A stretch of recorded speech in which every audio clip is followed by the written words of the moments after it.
This is an important day. It's not the end of the struggle, but it's a very important step forward. Let's keep it going. We're not stopping here.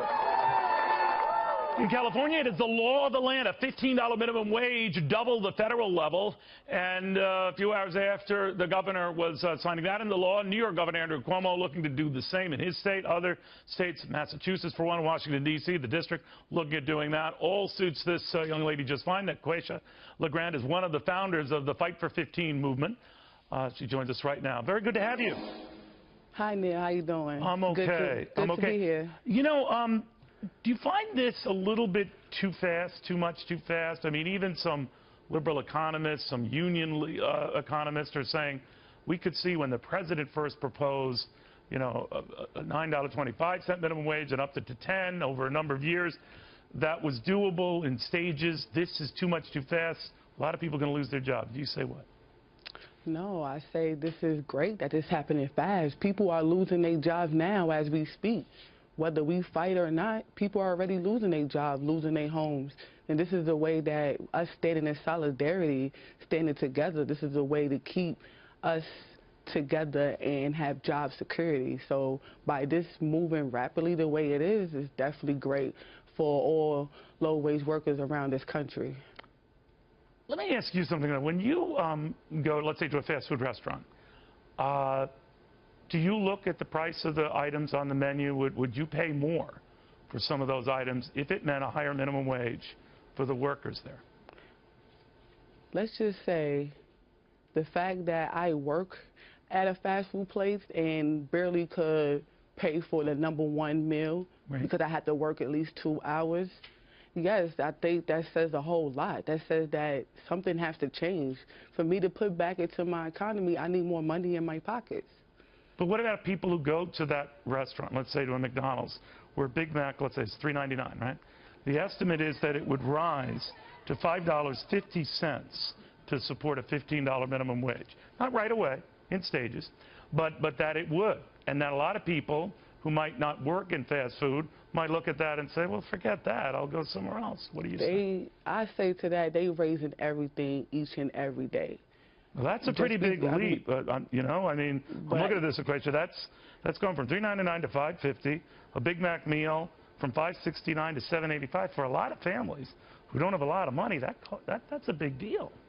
I mean, McDonald's raised the Big Mac just last week, but yeah, I have not received a raise. So therefore, everything else is going up, but I pay, and that's why 64 million workers who are living in poverty decided to stand together to make a difference, to bring back our country and make it stronger. No, I see what you're saying, and I understand your frustration. You want to get paid more. A lot of you want to get paid more.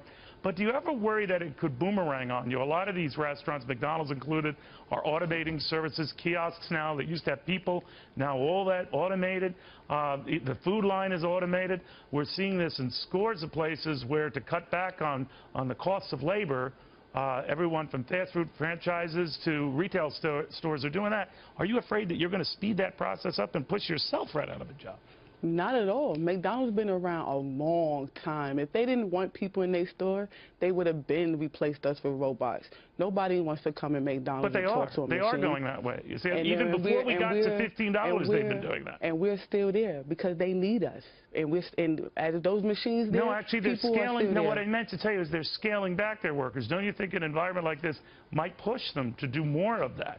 And then, you know, it could be so dramatic, so fast, that you won't know what hit you. And a lot of your colleagues you're fighting hard to support and get them higher wages could find themselves out on the unemployment line. That's not going to stop us from fighting what we deserve, because we deserve $15 an hour and the right to unionize. And that's not going to stop us, no matter what McDonald's want to push back onto us. Let's take McDonald's out of it if we can, Quasia. Let's talk about a small store, let's say a diner in the area, and now he has to, or she has to pay $15 to its minimum wage workers.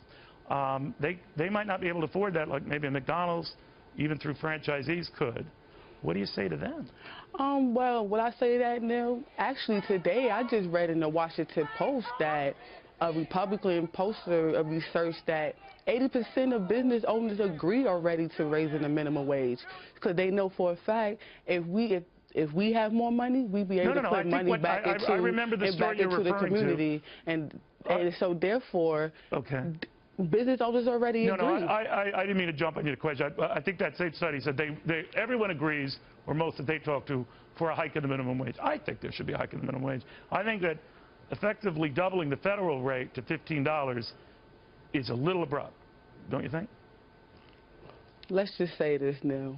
When we came out with this message, it was to attack these corporations who is making billions in dollars each and every day off our backs, who know for a fact that they could pay us more than what they're paying us now. They couldn't afford it. They couldn't afford it. But when I was looking at all those protesters, I didn't see many young kids or kids, high school, college, who are the lion's share of those minimum wage jobs. I didn't see them out there. I saw a lot of union guys out there. And I'm wondering if this was more a union issue than it was an issue for people who really want that hike.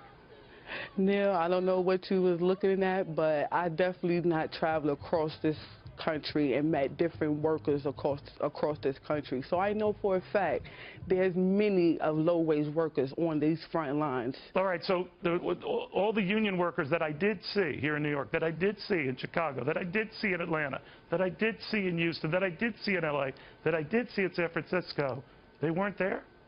They weren't there. Everybody around this country support this movement. They support the fact that low-wage workers, the 64 million workers around this country that's living in poverty, they support it. Everybody supports it. Because if they're willing to fork over more dough for the stuff that they enjoy, then you might be right. They'll support it and prove it with their wallet. If they don't, then you could be hurting, right? Not at all. We stand in solidarity. We stand strong. We're willing to fight back. All right. And we're willing to hold our ground as workers in solidarity. Naquasia, thank you very, very much. You stood your ground right there. We'll have more. The fallout after this.